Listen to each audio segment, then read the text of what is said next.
नमस्कार, स्वागत है आपका जस्ट टीवी पर। मेरा नाम है नेहा शुक्ला और आप देख रहे हैं स्ट्रेट टॉक। आप सभी दर्शकों के अच्छे सेहत की कामना करते हुए चलिए शुरू करते हैं हमारी अपनी स्ट्रेट टॉक।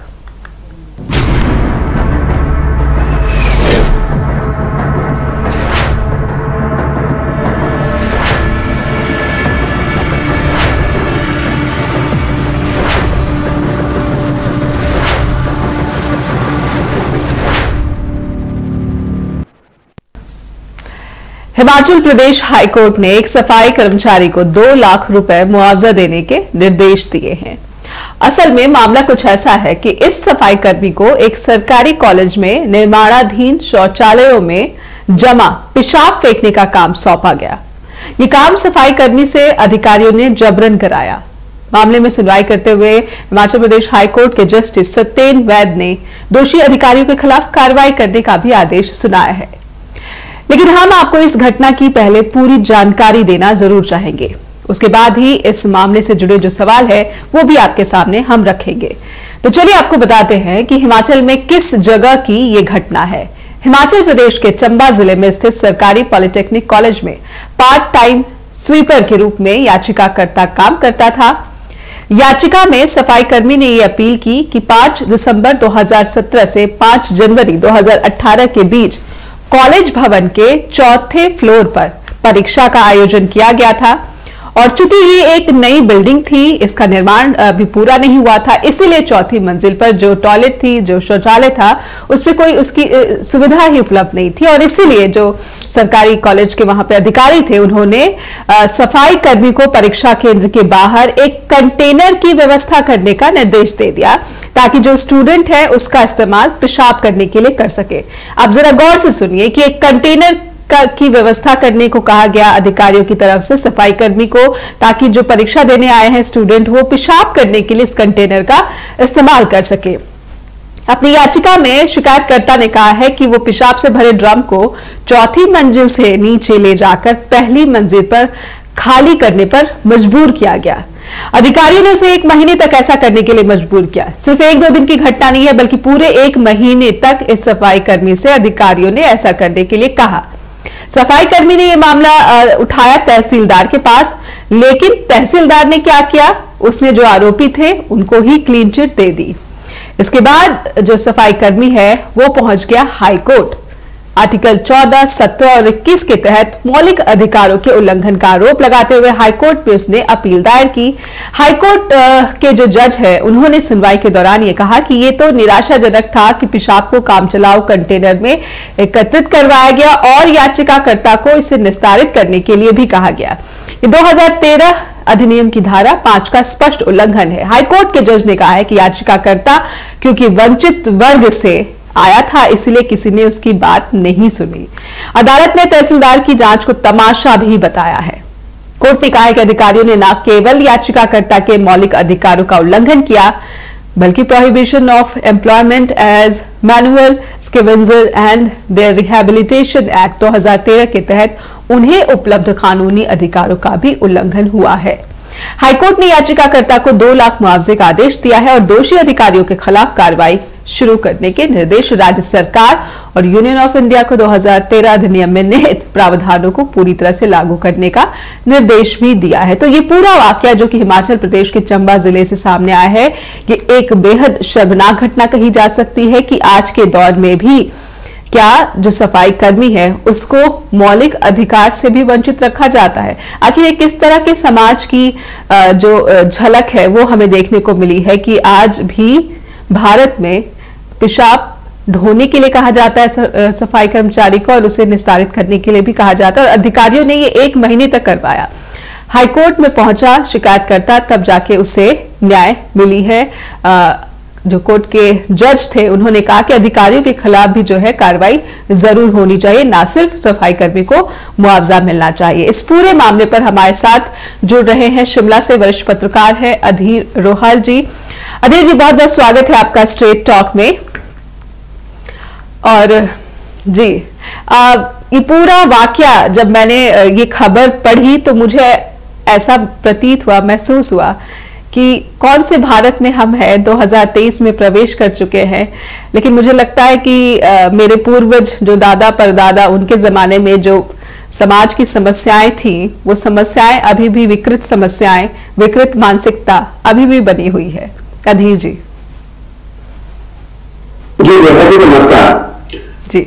सबसे पहले तो आप देखिए कि इस तरह की जो घटनाएं बहुत ही दुर्भाग्यपूर्ण है आज कल के समाज में, जबकि सभी सुविधाएं हमारे पास सिस्टम में मौजूद जी।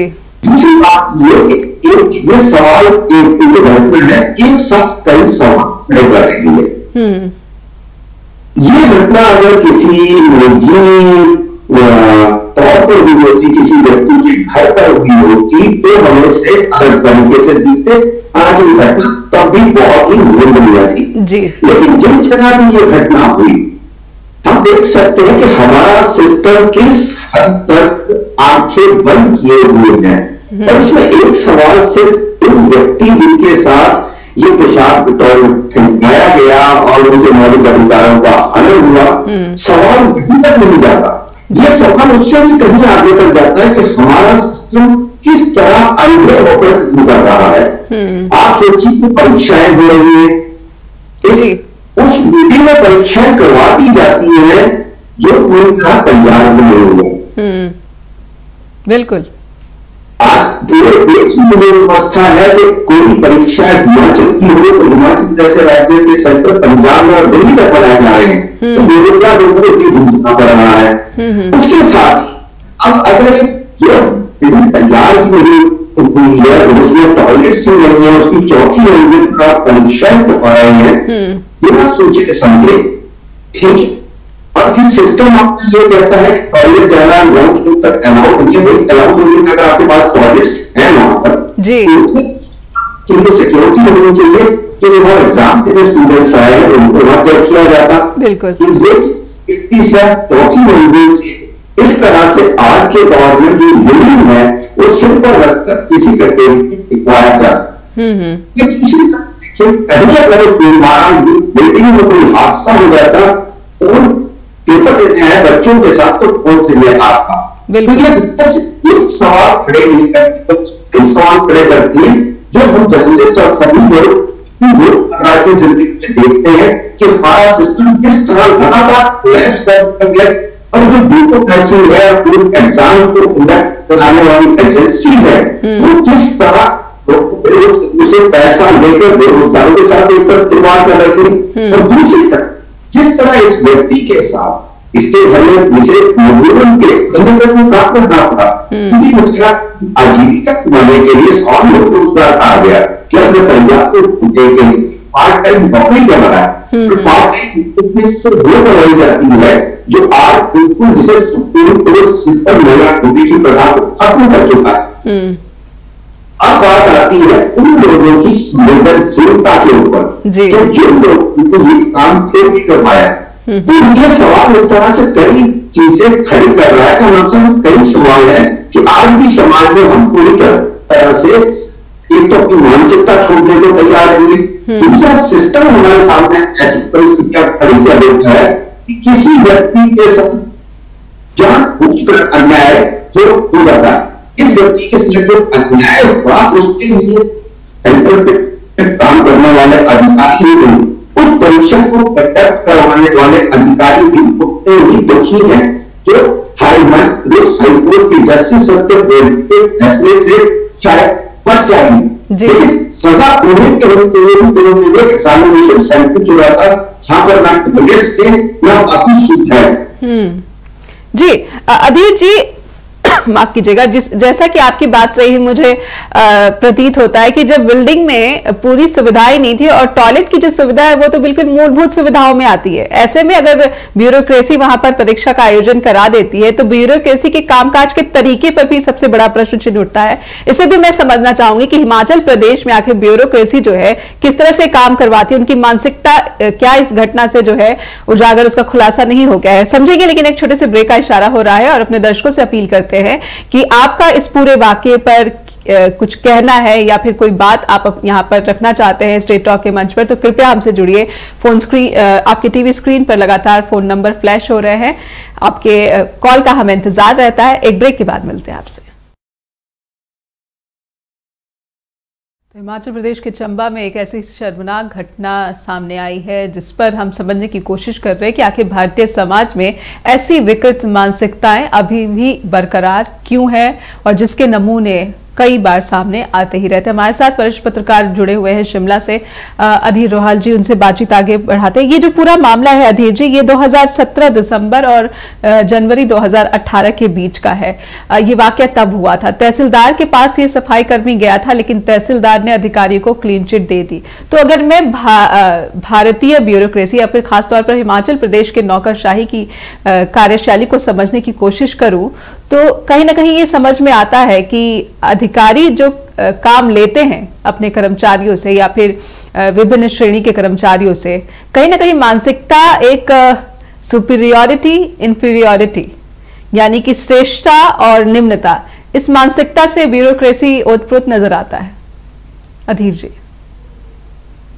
बिल्कुल, वैसे मैं कहूँ कि आमतौर पर हिमाचल प्रदेश की जो ब्यूरोक्रेसी है और हमारी पॉलिटिकल लीडरशिप की अगर कहें तो अभी तक मतलब संवेदनशील जरूर है कि कोई व्यक्ति अगर उनके पास किसी काम से आता है या किसी न्याय की उम्मीद में आता है तो उसकी बात पर आराम से सुनते हैं। और जैसे हम कहते हैं कि सुनने को मिलता है या खबरें हम देखने को मिलते हैं कि दूसरे राज्यों में जिस तरह होता है कि उसके का अपमान किया गया है, गिरफ्तार किया गया, ऐसी घटनाएं तक अमूमन हिमाचल में नहीं होती।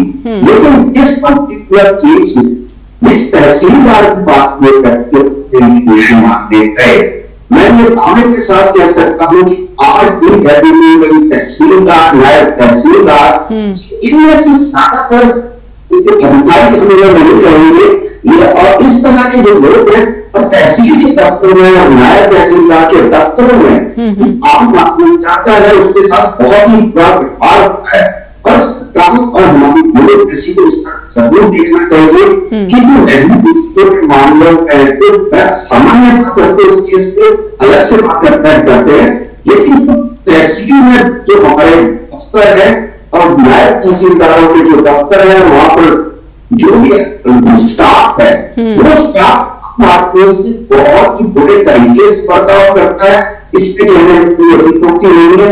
और पिछले लगातार 5-7 सालों से देखने में आ रहा है कि हिमाचल को भ्रष्टाचार सबसे ज्यादा केसेस पकड़ रहे हैं। तो जिन्हें तहसील के दफ्तरों में पड़े गए तहसीलदारों और नायब तहसीलदारों क्या करेंगे, दफ्तरों में सबसे ज्यादा भ्रष्टाचार के केस सामने आए हैं। तो हम कह सकते कि हिमाचल में भ्रष्टाचार का क्वेश्चन नहीं, तो वो सबसे ज्यादा रेवेन्यू डिपार्टमेंट में है और सबसे ज्यादा जो मुख्य स्तर है तहसीलदार, नायब तहसीलदार।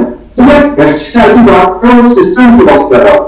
इस एग्जाम को लेकर जी व्यक्ति से अगर आपके पास न्याय मांगने जाता है तो तहसीलदार केवल अधिकार उसकी बात सुनने की बजाय जो जिसके पास इतने तथ्य थे उसकी बात ना से उसकी जो व्यक्ति उसको एडमिट किया, उसको सुना और जो तथ्य थे उसके आधार पर जैसे सत्यम जयंती ने फैसला सुनाया है। लेकिन अगर वो तहसीलदार थे, अगर उन्हें क्या चीजें दिखाई नहीं दे रही थी, तो इसके साथ आपसे अब जो गवर्नमेंट ऑफ इंडिया के हाईकोर्ट ने ये कहा है कि इस मामले में कार्रवाई करने होगी, तो उसमें ना सिर्फ उन लोगों की कार्रवाई होनी चाहिए कि जिन्होंने ये एग्जाम कंडक्ट करवाया है, दूसरा कि जिस स्टाफ ने कर्मचारी को 1 महीने का कंटेनर से पर उठाकर पूरे नीचे फिरने के लिए कहा,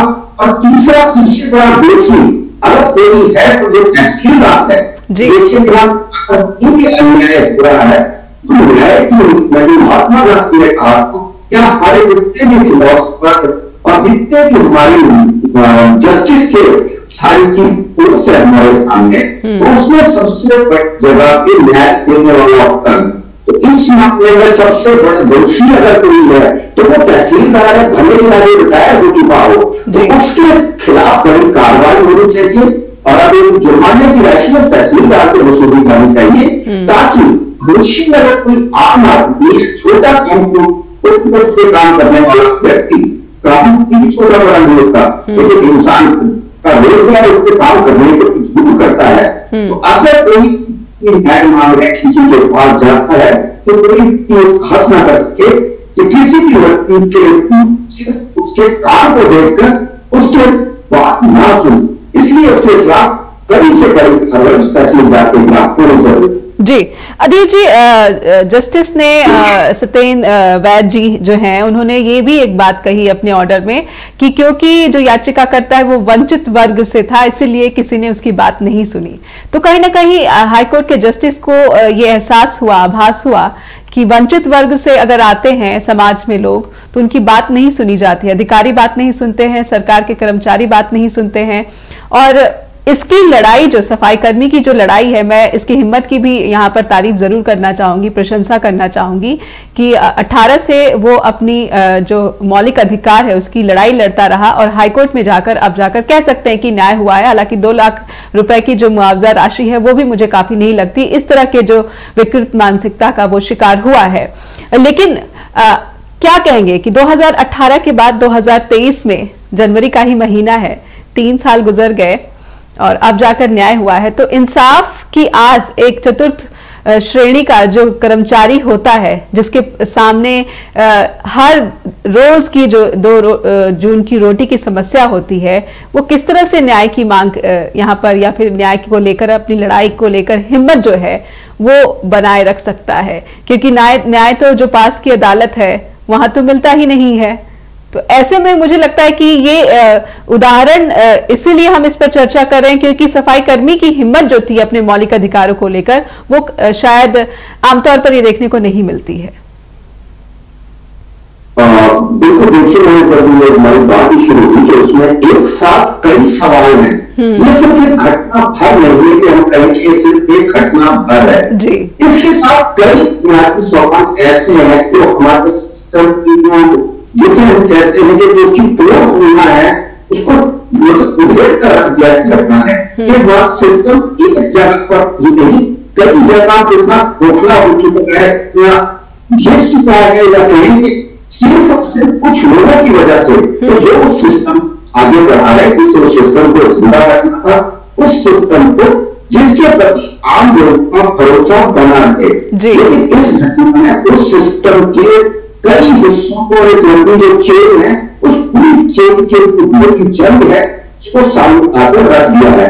कहीं पर मानसिकता की दिक्कत है, कहीं हमारे सिस्टम के फेलियर्स हैं, कहीं पर हमारे जो अफसर्स बैठे हैं, ऑफिसर बैठे हैं, उनके जो काम करने के तौर तरीके को बिल्कुल कैजुअल नहीं लेना, तो उस तरीके से सारी चीजें सामने आई है। आप देखिए आज से 5 साल पहले ठीक यही की घटना है, 5 दिसंबर 2017 से 5 जनवरी 2018, 5 साल पहले की घटना है। अगर उस व्यक्ति को अगर तहसील के दफ्तर में ही न्याय नहीं करा होता तो वो बेचारा एक चंबा जिले से, जो हम सोच सकते हैं कि चंबा जिले में पहुंचना हिमाचल किसी भी हिस्से से और देश के किसी हिस्से से सबसे ज्यादा शामिल होता है आना जाना, फर्स्ट न्यूज के साथ मैटर करती है, तो व्यक्ति को समय दिखना पड़ता है। तो उस व्यक्ति अगर उस तहसील के दफ्तर में न्याय मिल गया होगा तो उसे हाई कोर्ट तक का सफर तय नहीं करना। बिल्कुल जी। बीच में और जगह भी न्याय की दरवाजा खटखटाया हो, जो आपका सवाल है कि जो हमारे अफसर हैं वो सिर्फ ठहरावा देखकर और उसका स्टेटस देखकर और उसकी कैटेगरी देखकर अगर व्यवहार करने लगेंगे, उससे न्याय की बजाय उसकी बात अनसुनी करने लगेंगे, तो सोचिए कि हमारे समाज में कुछ पौधों पर बैठे जो कि औरतों का काम बात सुनना है, न्याय देता है, वो लोग हमें का स्टेटस देखकर, उसका पहनावा देखकर उसकी बात इग्नोर करेंगे तो कितना मुश्किल हो जाएगा किसी के न्याय पाना। बिल्कुल, न्याय पाना बहुत मुश्किल होगा। ये तो वो मामला है कि सफाई कर्मी ने अपनी हिम्मत नहीं छोड़ी और अपने मौलिक अधिकारों को लेकर और वो हाईकोर्ट पहुंच गया। लेकिन मुझे यकीन है, जैसा आपने कहा कि तहसीलदार के अफसर दफ्तरों में ही सबसे ज्यादा भ्रष्टाचार जो है हिमाचल प्रदेश में तेजी से बढ़ रहा है, तो इस पे भी मैं समझने की कोशिश करूंगी कि हो सकता है ऐसे कई मामले हो जो कि ऐसे लोकल कोर्ट्स में ही रफा दफा कर दिए जाते हों। समझेंगे, लेकिन एक छोटा सा ब्रेक ले लेते हैं और ब्रेक पर जाने से पहले दर्शकों से फिर से अनुरोध है कि आप कृपया स्ट्रेट टॉक से जुड़ी अपनी बात कृपया फोन डायल करके जरूर उठाइए। आपके कॉल हम लगातार इसका इंतजार करते रहते हैं क्योंकि आपकी बात बहुत जरूरी है स्ट्रेट टॉक के बीच में। मिलते हैं छोटे से ब्रेक के बाद। ब्रेक के बाद फिर से स्वागत है आपका। आप देख रहे हैं स्ट्रेट टॉक और आज हम बात कर रहे हैं कि किस तरह से भारत में अभी भी आर्टिकल 14, 17 और 21 जैसे धाराओं का उल्लंघन होता है। संविधान ने जो मौलिक अधिकार भारतीयों को दिए हैं उसका सरेआम उल्लंघन किया जाता है। अधिकारियों को इसकी कोई परवाह नहीं होती, तहसीलदारों को इसकी कोई परवाह नहीं होती। और हिमाचल प्रदेश में, जैसा कि हमारे आज के मेहमान बता रहे हैं वरिष्ठ पत्रकार अधीर रोहाल, सबसे ज्यादा जो भ्रष्टाचार है वो तहसीलदार के कार्यालयों में ही देखने को मिल रहा है। अधीर जी, आपसे मैं ये भी समझना चाहूंगी कि हम बात कर रहे थे ब्रेक पर जाने से पहले, तहसीलदार के दफ्तरों में सबसे ज्यादा करप्शन और भ्रष्टाचार के मामले जो हैं तेजी से बढ़ रहे हैं।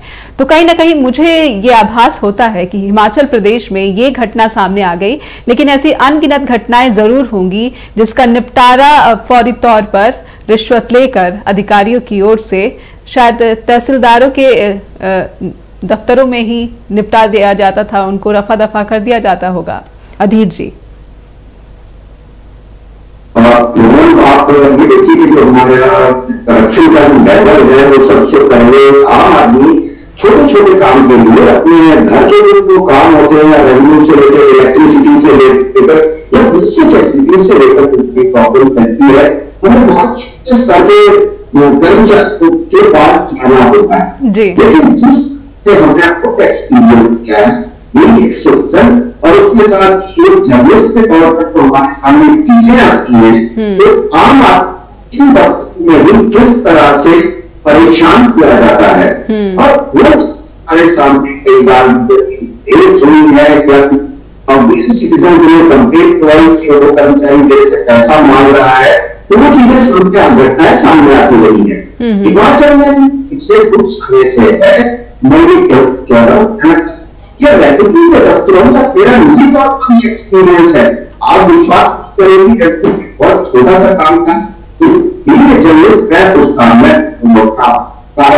हेल्प नहीं कर पा रहा था, फादर और मेरे भाई उन घर वाले को काम कर रहे थे जी। उस काम जबरदस्ती वो कागज बनवा दिए गए जिनकी जरूरत की गई। आप सोचिए कि कागज बनवाने में कितना समय लगता है और आम आदमी को तो हमें जो नजदीक था शहर में रहते हैं, लेकिन एक गाँव उनको किस तरह एक पटवारी के दफ्तर से जिला स्तर पर भेजा गया, मैं अपना निजी को बता रहा हूँ, तो अब वो कागज के साथ करवाए गए।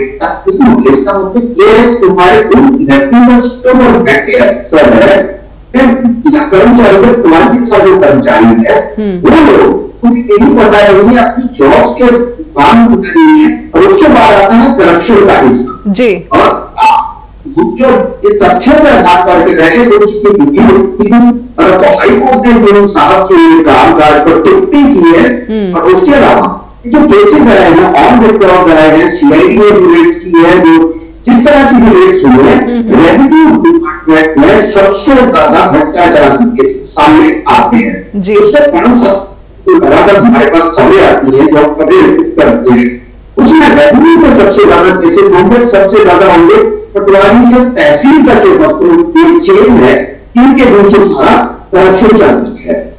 उसके अलावा दूसरा बेसिक इनका काम है मानवीय संवेदना नाम की चीज के इंसान में होती है, कुदरत ने व्यक्ति को इसलिए बनाया है, अन्यथा इंसान और पशु में फर्क है। तो अगर कोई न्याय के लिए आपके पास आ रहा है तो कम से कम उस व्यक्ति की बात को न्याय दीजिए। ये तो नहीं कि किसी का स्टेटस देखकर उसको ऑफर देखकर उसकी चीटिंग या कैटेगराइज उस व्यक्ति की बात अनसुना कर दी जाए, तो ये समाज के लिए सबसे खतरनाक है। तो इस तरह से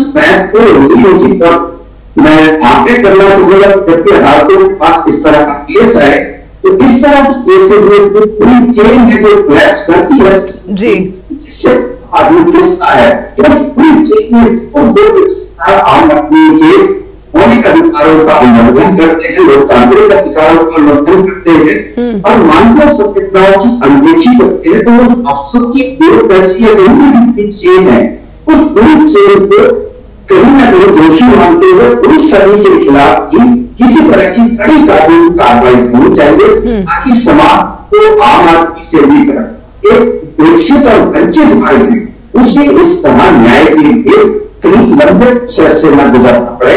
ये इन व्यक्ति का साहस था कि चंबल से हाईकोर्ट तक पहुंच गए, लेकिन हम सोच सकते हैं कि 90% लोग इस तरह का आक्रमण सहने के बाद भी न्याय के लिए सामने की हिम्मत नहीं कर पाते। जी बिल्कुल, तो समाज के लिए एक अच्छा उदाहरण है।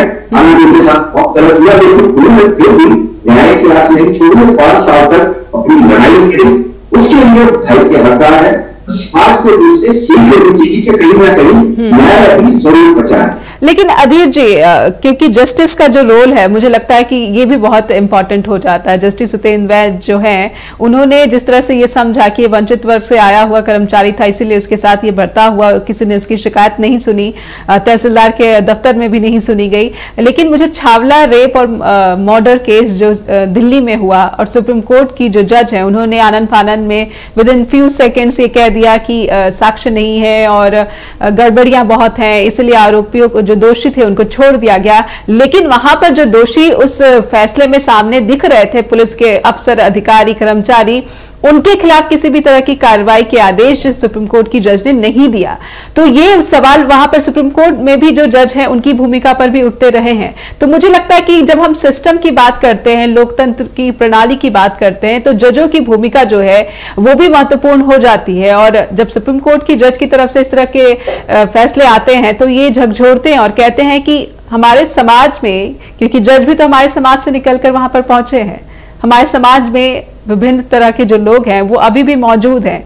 सुप्रीम कोर्ट की जज होने के बावजूद वहां से उनके फैसले में इस तरह की बात आई, लेकिन हाईकोर्ट की जज की यहाँ पर तारीफ शायद ज्यादा करनी चाहिए कि इन्होंने इस बात को समझा कि वंचित वर्ग से आए हुए सफाई कर्मी को ये कराया गया और उसकी बात नहीं सुनी गई। तो जज की भूमिका बहुत इंपॉर्टेंट मुझे लगती है कि है यहाँ पर।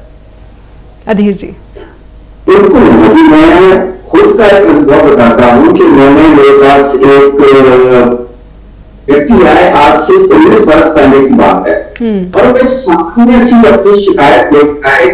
तो अब उनकी जो पुत्री है वो मतलब देखने की उनकी क्षमता नहीं है, तो उस संबंधित अपने अधिकारों को लेकर वो जो हमारे वेलफेयर ऑफिसर होती, दोबारा से तहसील का मामला था जी, तो के पास गए, लेकिन उसकी जिसमें बेहतर डिमांड ये साथी है कि उसके बाद वो आदमी बहुत दुखी हुई और उस आदमी ने साहस किया और उसकी पत्नी ने मेरे पास सब लेकर आया।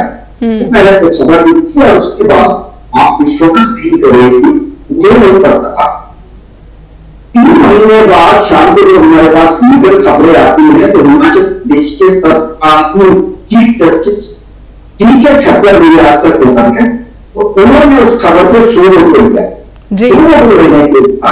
जब वो वेलफेयर ऑफिसर उसके ऊपर कार्रवाई प्रोसेस शुरू हुआ, लगातार के बाद मेरे ऑफिस में आता रहा कि मुझे माफ कर दीजिए, मैं तो माफ कर नहीं सकता, ये अदालत का मामला है, मैं पीड़ित पक्ष को किया है, तो अदालत को संज्ञान लिया है जी। तो मैं इस घटना के बारे में सुप्रीम कोर्ट की जिक्र किया जी कि जो कामकाज है हमारी जो न्याय व्यवस्था है, उसमें निर्भर करता है कि हमारी जुडिशरी में बैठे न्यायाधीश और न्याय करने पर किस घटना को किस तरीके से और किस संवेदनशीलता से लेते हैं। मैंने घटना बताई जस्टिस के टक्कर की जी, अब रिटायर चुके हैं, उसके बाद सत्य ने एक गंभीरता से लिया और तीसरी घटना आप मजा शेयर कर रहे हैं। अब ऐसा कई बार होता है, आप पर मुझे साफ धन है देना चाहिए, वहां को सामने हमारे नहीं आते, लेकिन हिमाचल प्रदेश हाईकोर्ट के जस्टिस सत्येंद्र वैद ने दोबारा एक ऐसा फैसला दिया है जिससे समाज को देखते हुए। तो अगर न्याय व्यवस्था की बात है तो न्याय व्यवस्था में बाकी भी जो ऊपर हाईकोर्ट के जस्टिस अपने रहते हैं, हमें कहीं ना कहीं जो सिस्टम में देखिए हमारी पोजीशन में हम यही उम्मीद करते कि जो आम वंचित वर्ग है या उपेक्षित वर्ग है, गरीब है, जिसकी जरूर सुनवाई नहीं हुई, तो कम से कम अभी भी हमारी अदालतों में लोगों का भरोसा बचा हुआ है। अब अदालतें हमारा भरोसा कायम रखें। जी, एक कॉलर जुड़ चुके हैं, ये सुन लेते हैं वो क्या बात यहाँ पर रखना चाहते हैं। जी, बहुत बहुत स्वागत है आपका स्ट्रेट टॉक में, कृपया नाम बताइए। हाँ, मेरा नाम संजय पाठक है। जी सर, बहुत बहुत स्वागत है आपका स्ट्रेट टॉक। मैं शार्लोट से, हाँ जी, बहुत बहुत स्वागत है। शार्लोट से वर्जीनिया से बोल रहा हूँ जी। तो मेरे को खैर आपके सब्जेक्ट में कुछ खास इंटरेस्ट नहीं है, बट मैं ये बोलना चाहता हूँ कि आपका जो स्टाइल है, प्रेजेंटेशन का जो तरीका है और आपका जो प्रश्न पूछने का तरीका है और जितना पेशेंस के साथ में बात करते हो, बहुत अच्छा लगता है। तो I just want to congratulate you and ऐसे प्रोग्राम दीजिए, आप बहुत अच्छा प्रोग्राम दे रहे हैं। इतना ही मेरे को बोलना है बस। जी, बहुत बहुत धन्यवाद आपका संजय पाठक जी। वर्जीनिया से आप मुझे कॉल कर रहे हैं और कह रहे हैं कि जो कोशिश है कि हम भारत में जो कुछ हो रहा है या फिर अंतर्राष्ट्रीय स्तर पर भारतीयों के साथ जो कुछ हो रहा है उस मसलों को उठाएं और किस तरह से एक पत्रकार होने के नाते हम अपनी जिम्मेदारी का वहन करें, निर्वहन करें। हमारे साथ वरिष्ठ पत्रकार जो अधीर रोहाल है, उनकी तरफ से भी बार बार मैं इस तरह के प्रयास जो है देखती रहती हूँ। तो आपके फीडबैक का जी संजय जी बहुत बहुत शुक्रिया। जी, thank you sir, thank you. तो ये हमारे एक दर्शक अधीर जी, और आपने देखा कि अभी भी अगर आप एक नेक मकसद से प्रयास करते हैं तो उसका कहीं ना कहीं जो है समर्थन या फिर उसे बढ़ावा, प्रोत्साहन मिलता ही रहता है। दर्शकों का बहुत बहुत धन्यवाद कि आप इस तरह से समर्थन देते हैं। लेकिन एक छोटे सा ब्रेक यहाँ पर ले लेते हैं और हमारे दर्शकों से अनुरोध है कि आप कृपया स्ट्रेट टॉक से जुड़िए और ज़्यादा से ज़्यादा संख्या में फ़ोन नंबर ज़रूर डायल करें। एक छोटा सा ब्रेक लेंगे, ब्रेक के बाद मिलते हैं। ब्रेक के बाद फिर से स्वागत है आपका। आप देख रहे हैं स्ट्रेट टॉक और आज हम ये समझने की कोशिश कर रहे हैं कि क्या भारत में अभी भी ऐसी विकृत मानसिकताएं हैं जहां पर एक सफाई कर्मी को जबरन पेशाब ढोने के लिए मजबूर किया जाता है। और लगभग 5 साल के बाद इस सफाई कर्मी को न्याय मिला है। हमारे साथ कुछ कॉलर जुड़ चुके हैं, आइए पहले सुन लेते हैं कि वो क्या कहना चाहते हैं इस पूरे मसले पर। जी, बहुत बहुत स्वागत है आपका जितेंद्र जी स्ट्रेट टॉक में। हाँ जी, मैं ये कहना चाहता हूँ सिर्फ कि अभी इतना शोर इंडिया में इतना है जी, बिल्कुल आप कितनी सेंचुरी आगे लेवल की दुनिया अभी वहीं पर खड़े हैं। ये लोग पहले सदियों से दबाए हुए हैं, अभी इनको अभी उतना चांस नहीं मिल रहा जितना मिलना चाहिए। अभी ये राजनीतिक जो लीडर हैं जैसे मर्जी कहें कि हमने इनको ये कर दिया वो कर दिया, तो दिल पे हाथ रख के कहेंगे, उनके साथ बैठ के खाना खाने के लिए तैयार है, उनको अपने घर में उतनी रिस्पेक्ट देंगे जिन दूसरे को देते हैं। बिल्कुल, मुझे ये चीज नहीं, ये देखो हमारे मुल्क में ये लोग बेचारे आए हैं, काम करते हैं, इतनी मिलकर काम करते हैं, आप हैरान होंगे, इतनी अच्छी अच्छी गाड़ियां, इतने बड़े बड़े मकान बनाए हुए इन्होंने यहाँ पर जी, तो बड़ी ऐसी जिंदगी जी रहे हैं। और मैं थोड़ा किस्सा सुनाऊं, 2 मिनट में खत्म कर देता हूँ जी। मैं बैंक में था इंडिया में, कश्मीर में, बहुत पहले की बात है। हमारे पीएम था, वो एक ब्राह्मण था। एक ऐसी हुई बात कि हमारे यहाँ पास एक शेड्यूल कास्ट कोई कहना नहीं चाहिए, शेड्यूल कास्ट तो नहीं कहना चाहिए, लेकिन कोई ऑफिसर बन के आया है, असिस्टेंट मैनेजर बन के आया हमारे बैंक में। तो उसने पानी मांगा, तो जो शेड्यूल कास्ट अपना पीएम था ब्राह्मण, उसने पानी देने से रिफ्यूज कर दिया, कहता मैं इसको पानी नहीं दे सकता हूँ। बल्कि यहाँ तक लोगों की सोच अभी तक भी है यहाँ पर इस मुल्क में।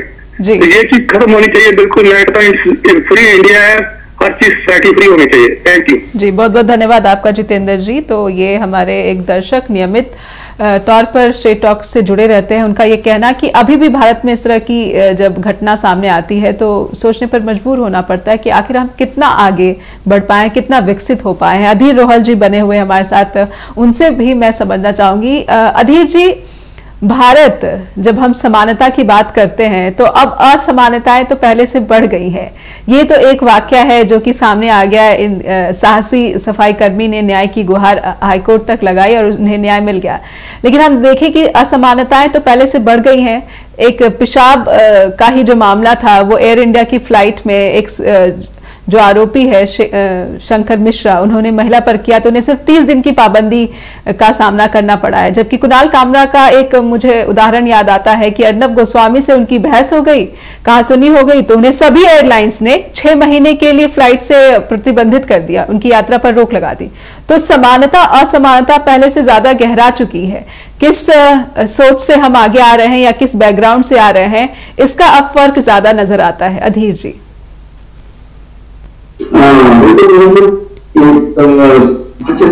घटना है हिमाचल में आमतौर इस तरह की घटनाएं नहीं होती हैं जी, और जो देखते हैं हमारे आसपास भी जो है तो हिमाचल में तो लिटरेसी लेवल अच्छा है और हर चीज काफी अच्छी है। मैं व्यक्तिगत तौर पर अपने आसपास भी चीजों को लेकर मैं भी इसमें जोड़ना चाहती हूँ अधीर जी, मैं भी जोड़ना चाहती हूँ कि मैं दूसरे प्रदेशों को देखती हूँ, भारत के दूसरे हिस्सों को देखती हूँ और हिमाचल प्रदेश को देखती हूँ, तो मुझे लगता है कि संवेदनशीलता राजनेताओं में भी और अधिकारियों में अभी भी बरकरार तो है, लेकिन हाँ, इस तरह की घटनाएं जरूर शर्मनाक हैं। जी, आप अपनी बात पूरी कीजिए।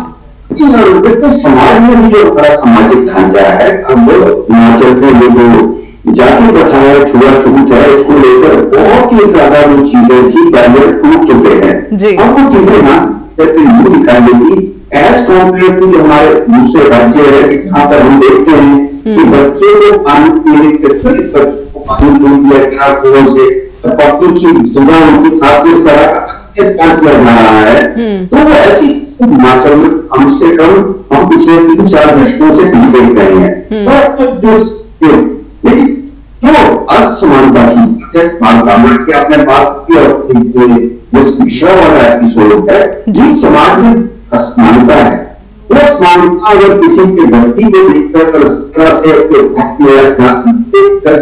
रहेगी तो उस हमारे सामाजिक ढांचे को कहीं ना कहीं से कुछ कमजोर करेगी। पिछले 5-8 से जिस तरह का बहुत कितने में कोई होंगे तो 5-8 साल से जो देश में सामाजिक ढांचा तैयार किया जा रहा है, एक मूल्यवादी सोच जो तैयार की गई है कि जिस तरह से हमें उसी तरफ धकेला जा रहा है जहां से कई निकल कर आए हैं, लेकिन दोबारा से कोई छूट जात पात धर्म उसी धकेला जा रहा है। तो ये निश्चित समाज का जो हमारा पूरा स्ट्रक्चर है तो कमजोर करे आने वाले समय में। अगर मानसिकता आज के दौर में जिसमें हमारे जो दर्शक है कहना है तो वो भी समझते आज के दौर में, आज के इस दौर में जब समाज कहीं का निकल चुका है, आज में हमारे दिमाग में रहेगी तो उसका नुकसान न सिर्फ बल्कि सामाजिक ढांचा कमजोर होता चला जाता है और एक वर्ग हमारे कॉन्ट्रीब्यूट कर सकता है अपने जाति या धर्म से उसके अंदर साइकोलॉजिकली या ब्लॉकेज रहेगा। क्या मैं उस चीज को कर सकता हूँ कि नहीं व्यक्ति को हमारे सोसाइटी की कॉन्ट्रीब्यूट करने की काम क्या है, कहीं भी कोई कंपनी समाज की जात धर्म का लोगों ने किया है। जब सृष्टि बनी थी ऐसा कुछ समाज में नहीं था, ना धर्म था। तो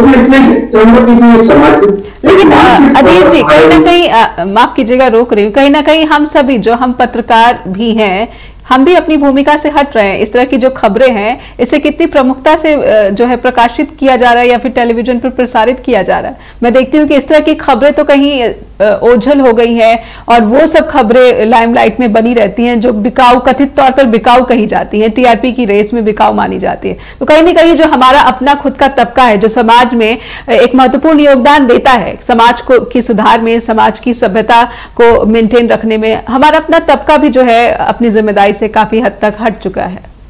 अधीर जी, चाहूंगी थोड़ा संक्षेप में आप इसे खत्म करें। जी बिल्कुल सही कहा आपने कि जैसा हम और आप बिल्कुल देख रहे हैं मीडिया में, या तो इन तरह की चीजों को जिस तरह से रिपोर्ट किया जाना चाहिए, जिस संजीदगी से रिपोर्ट किया जाना चाहिए, रिपोर्ट 2-3-4 लगातार फोन के साथ हो ताकि उसको किसी शिकायत पर पहुंचाया जाए, उस व्यक्ति को हो सके।